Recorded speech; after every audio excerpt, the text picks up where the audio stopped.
Hello, మీ అమ్మమ్మ చిన్న చిట్కాతో వస్తుంది చూడండి బాగా. దో మీ నోట్లో ఎక్కువ నీళ్ళు ఊరుతుంటే, గుప్పిళ్ళు గుప్పిళ్ళుగా ఊరుతుంటే, పైత్యం చేసుంటే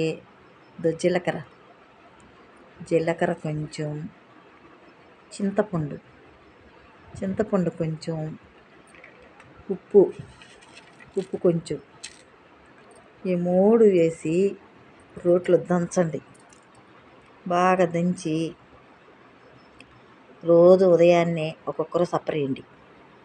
మీ పైత్యం దద్దులు కానీ, ఒళ్ళు జిల్ల కానీ తగ్గిపోతాయి.